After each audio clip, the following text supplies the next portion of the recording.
तो दोस्तों आज हो गया 28 नवंबर 2021। बिहार समेत देश दुनिया के बड़ी और ताज़ा समाचार लेके आए सिर्फ आपके लिए। चलिए फटाफट खबर शुरू करते हैं। उससे पहले चैनल को अब तक सब्सक्राइब ना किया हो तो फटाफट चैनल को सब्सक्राइब कर दे, लाइक कर दे, शेयर कर दें ताकि इसी तरह की खबर आप हर रोज़ देख सके। चलिए शुरू करते हैं आज की पहली बड़ी खबर। नोएडा के जेवर में गुरुवार को प्रधानमंत्री नरेंद्र मोदी ने भारत के सबसे बड़ी एयरपोर्ट का शिलान्यास किया। इस दौरान पीएम नरेंद्र मोदी के साथ ही सीएम योगी आदित्यनाथ के निशाने पर सपा प्रमुख अखिलेश यादव रहे।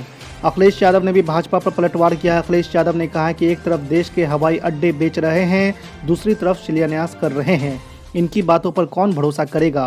लखनऊ में भी सरकार का हवाई अड्डा बिक गया है। नोएडा में भी नया एयरपोर्ट इसलिए बना रहे हैं कि बनते ही इसे भी बेच देंगे। 15 दिसंबर से शुरू होगी अंतर्राष्ट्रीय उड़ानें। चीन, यूके, जर्मनी समेत इन देशों पर जारी रहेगा प्रतिबंध। जी आपको बता दें कि केंद्र सरकार ने 15 दिसंबर से कमर्शियल अंतर्राष्ट्रीय उड़ानों को नियमित करने का फैसला किया है। हालांकि 14 देशों के लिए उड़ान अभी भी संभव नहीं है। बताया जा रहा है कि कोरोना वायरस के प्रकोप को देखते हुए इन 14 देशों के लिए उड़ानों की अनुमति नहीं दी गई है। प्रतिबंधित देशों की लिस्ट में यूरोपीय संघ और कुछ अन्य देश भी शामिल है, जहां कोरोना वायरस के नए संस्करण का पता चला है। नरेंद्र मोदी सरकार की ओर से कृषि कानून वापसी और किसानों की अन्य मांगों पर चिंतन करने के फैसले के बाद भी किसान संगठन अभी भी नरम नहीं हुए हैं।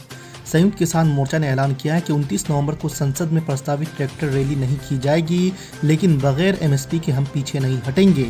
4 दिसंबर को फिर किसान बैठक करेंगे। आपको बता दें कि शनिवार को दिल्ली में मीडिया कर्मियों से बात करते हुए संयुक्त किसान मोर्चा के नेता दर्शन पाल सिंह ने कहा कि किसानों ने बैठक के बाद ये फैसला लिया है कि संयुक्त किसान मोर्चा 29 नवंबर को संसद में प्रस्तावित ट्रैक्टर रैली नहीं करेगा।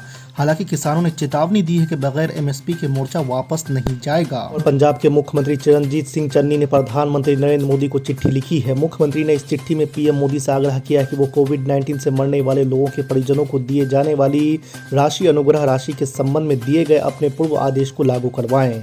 पंजाब के मुख्यमंत्री ने कहा कि पीएम नरेंद्र मोदी ने अपने पिछले आदेश में कोरोना वायरस से मरने वालों के परिजनों को 4 लाख रुपए देने की बात कही थी, जिसे लागू करने की जरूरत है। कांग्रेस की सरकार बनी तो महिलाओं को देंगे स्कूटी और स्मार्टफोन। महोबा पहुंची प्रियंका गांधी ने किए वादे। जी आपको बता दें कि कांग्रेस के महासचिव प्रियंका गांधी ने शनिवार को महोबा में जनता से तमाम वादे करते हुए केंद्र और राज्य की सरकारों पर हमला बोला है।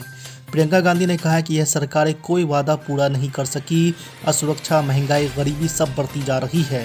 कांग्रेस सत्ता में आई तो ऐसे हालत नहीं होंगे। हम महिलाओं को 40% टिकट ही नहीं, उन्हें स्कूटी और स्मार्टफोन भी देंगे। आपको बता दें कि बुंदेलखंड के विकास के लिए स्थायी विकास बोर्ड बनाएंगे। इस पिछड़े क्षेत्र का विकास छत्तीसगढ़ की तरह करेंगे। ऐसा 29 नवंबर से शुरू हो रहे संसद के शीतकालीन सत्र के दौरान लोकसभा में 26 नए बिल को पेश कर सकती है। सरकार ने लोकसभा में जिन नए बिलों को पेश करने के लिए सूचीबद्ध किया है, उनमें क्रिप्टो करेंसी को रेगुलेट करने का बिल भी शामिल है। आपको बता दें कि आरबीआई द्वारा जारी की जाने वाली आधिकारिक डिजिटल मुद्रा के निर्माण की सुविधा के लिए सरकार संसद में क्रिप्टो करेंसी पर विधेयक पेश करेगी। पंजाब में बनेगा अब चौथा मोर्चा। कैप्टन और भाजपा मिलकर बदलेंगे चुनावी मैच। जी आपको बता दें कि पीएम नरेंद्र मोदी की ओर से 3 नए कृषि कानूनों की वापसी के ऐलान के बाद पंजाब में चुनावी तस्वीर बदलती दिख रही है।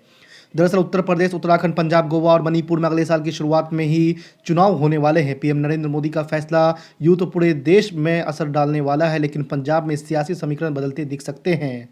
इससे पहले आपको बता दें कि पंजाब का चुनावी समर चौतरफा हो सकता था, लेकिन फिलहाल कांग्रेस, आम आदमी पार्टी, अकाली दल और बीएसपी का गठबंधन चुनावी समर में है। लेकिन अब कानूनों की वापसी के बाद मुकाबला चौतरफा हो सकता है। दरअसल कानून वापसी के चलते कैप्टन अमरिंदर सिंह और भाजपा मिलकर चौथा मोर्चा बना सकते हैं। ये खबर उत्तर प्रदेश विधानसभा चुनाव में हैदराबाद के सांसद असदुद्दीन ओवैसी की एआईएमआईएम भी ताल ठोक रही है। वो 2017 में भी यूपी के चुनाव मैदान में थी, लेकिन वो कोई सीट नहीं जीत पाई थी। आपको बता दें कि बिहार विधानसभा के चुनाव में 5 सीटें जीतने के बाद असदुद्दीन ओवैसी के हौसले बुलंद है। ओवैसी के नज़र मुसलमान और दलित वोटों पर है। इसे देख बीजेपी उन्हें बड़ा नेता बता रही है, तो वहीं समाजवादी पार्टी उन्हें भाव ही नहीं दे रही है। हालांकि असदुद्दीन ओवैसी का कहना है कि वो बीजेपी और कांग्रेस को छोड़कर किसी भी दल से गठबंधन करने को तैयार है। ये आपका काम है और इंशाअल्लाह अल्लाह पैदा करेगा। आप नहीं करेंगे तो अल्लाह पैदा करेगा। मुझे यकीन अल्लाह की जात पर इंशाअल्लाह। अल्लाह इस कौम को कभी महरूम नहीं रखेगा। अल्लाह मुझसे ज्यादा काबिल लोगों को पैदा करेगा। हमको अल्लाह की जरूरत है, अल्लाह को हमारी जरूरत नहीं है। हमको अल्लाह की जरूरत है, हम अल्लाह से भीख मांगते हैं। मेरे अजीज दोस्तों और बुजुर्गों, फिर CAA का कानून आया। CAA का कानून आया। किसने उस कानून के खिलाफ उस कानून को काला कानून कहा। पार्लियामेंट गवाह है, दुनिया गवाह है कि अल्लाह सुब्हानहू व तआला ने मजलिस-ए इत्तेहादुल मुस्लिमीन को ये एजाज बख्शा। ये अल्लाह का करम है कि अल्लाह ने मेरे दिल में इस बात को डाला कि मैंने बीजेपी के 300 एमपीओ के सामने, अमित शाह के सामने खड़े होकर कहा कि गांधी ने उस वक्त के सफेद फार्म साउथ अफ्रीका के कानून के खिलाफ उसको फाड़ दिया था। आज ओवैसी तुम्हारे इस कानून को फाड़ दिया। समाजवादी ने क्या किया, कांग्रेस ने क्या किया? हम जब कानून को फाड़े तो सब के सब ने नजरें नीचे कर लिए। बोले ये क्या कर दिया तुमने, ये क्यों फाड़ा तुमने? हमने कहा हमने इसलिए फाड़ा क्योंकि दिल बोल रहा था, संविधान पुकार पुकार कर कह रहा था ये काला कानून है जो मजहब के नाम पर नाइंसाफी कर रहा है मुसलमानों। आप कुछ नहीं बोले, मगर वोट का वक्त इलेक्शन आएगा तो बोलेंगे वोट हमको दे दो। आप कहेंगे कि अखिलेश ओवैसी तो कानून को फाड़ा, तो अखिलेश बोलेंगे वो हो गया मगर नेता हम है तुम्हारे, तुम्हारा काम हमको वोट देना है। आप पूछेंगे अखिलेश, समाजवादी, कांग्रेस, यूपीएसपी, जब ट्रिपल तलाक का कानून आया तो बोलेंगे हाँ वो मुसलमान है, वही तो बोल सकता, हम काहे बोलेंगे? मगर जब हमारा वोट आएगा तो हमको लेंगे ना वोट हमसे, उस वक्त कुछ नहीं कहेंगे। और फिर ये समाजवादी पार्टी, मैं पूछना चाह रहा हूं अखिलेश यादव से,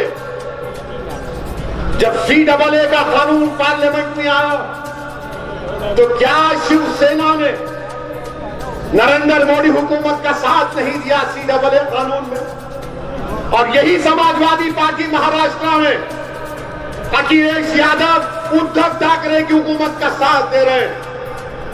बताओ समाजवादी पार्टी में बैठने वालों, क्या मैं सच कह रहा हूं या झूठ कह रहा हूं? क्या महाराष्ट्र में शिवसेना, उद्धव ठाकरे की हुकूमत को तुम्हारी पार्टी ने साथ नहीं दिया? इन बेईमानों से, भ्रष्टाचारियों से, देशद्रोही और गद्दारों से आपको सावधान रहना होगा। भारतीय जनता पार्टी का नाम अब बदलकर भारतीय जिन्ना पार्टी कर देना चाहिए। भारतीय जिन्ना पार्टी। इसलिए केजरीवाल, संजय भैया, इसलिए इन बेईमानों से डरना नहीं है, डटकर मैदान में लड़ना है, संघर्ष करना है। और आज स्थापना दिवस के मौके पर एक बार पुनः आप सबको हृदय से बधाई देता हूं, शुभकामनाएं देता हूं। और मैं आपसे कहना चाहता हूं कि जिस प्रकार से आपने 9 वर्षों में आम आदमी पार्टी को यहां तक पहुंचाया है, एक ऐसी राजनीति, विकासोन्मुखी राजनीति, जिसमें बच्चों की शिक्षा के लिए केजरीवाल जी ने अद्भुत काम करके दिखाया, स्वास्थ्य व्यवस्था के लिए अद्भुत काम करके लिए दिखाया, माताओं बहनों की सुरक्षा के लिए, वो चाहे बस की फ्री यात्रा हो या CCTV कैमरे की सुरक्षा हो, ये सारा कुछ काम दिल्ली में करके आपने दिखाया। ऐसा ही उत्तर प्रदेश बनाना है, ऐसा ही विकास उत्तर प्रदेश में करना है। आप सबका बहुत बहुत शुक्रिया, बहुत बहुत धन्यवाद। इनकलाब जिंदाबाद, इनकलाब जिंदाबाद, इनकलाब जिंदाबाद।